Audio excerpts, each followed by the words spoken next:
Muslims today are labeled as terrorists. Many a times, two different labels are given for the same activity of that same individual. About 60, 70 years ago, before India got its freedom, the country where I come from, the Britishers were ruling India. There were many Indians who were fighting for the freedom of the country. These people, by the British government, they were called as terrorists.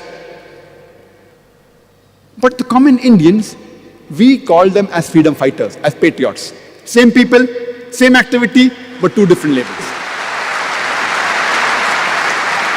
If you agree with the view of the British government that they had a right to rule over India, then you have to call these people as terrorists.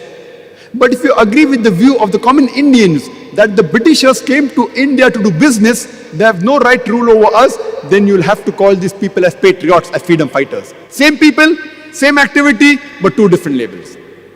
And such examples, you can give multiple such examples in world history.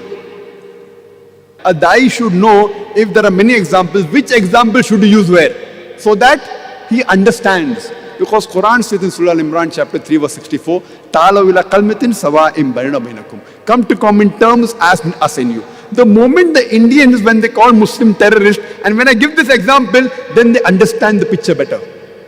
2 months back I was in UK, after the bomb blast, after 7th of July. There was supposed to be a grand conference. Tony Blair, Jack Straw was supposed to come. Last moment they didn't come.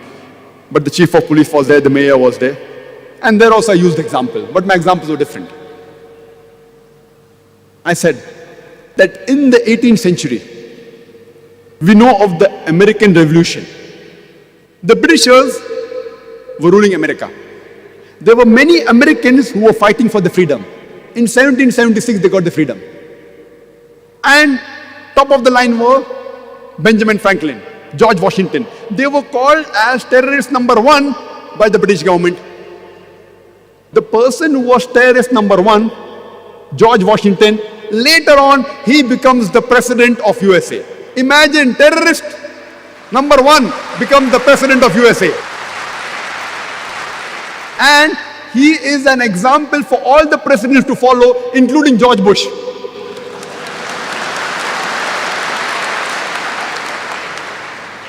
This is media. Terrorist number 1 becomes the president of the country which we look up upon. USA! USA's name comes, most advanced country in the world. Who was the person who was the first president? A terrorist.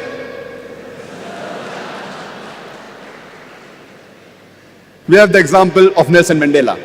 Before New South Africa was formed, South Africa was relieved from the white apartheid government.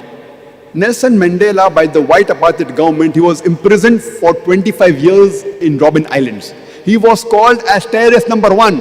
Later on, when South Africa gets its freedom from the white apartheid government, he is made the president of New South Africa. And later on, he gets the Nobel Prize for Peace. And he doesn't get a Nobel Prize for Peace for a new activity. Not that he was a terrorist first and then he did some good activities and a bad person has become a good person. No, no. For the same activity for which he was called a terrorist, after a few years, he gets the Nobel Prize for Peace. It is weird. Same activity for which he was imprisoned for 25 years. He was called as terrorist. For the same activity later on, he gets the Nobel Prize for Peace.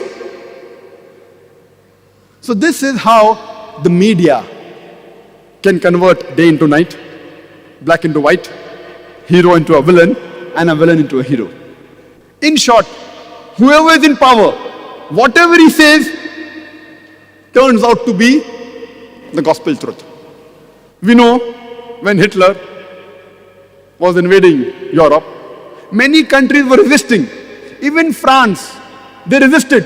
These French people, by the Germans, they were called as terrorists. This is how the media paints a picture. Unfortunately, we Muslims, unfortunately, we are way behind. We should know how to turn the tables over.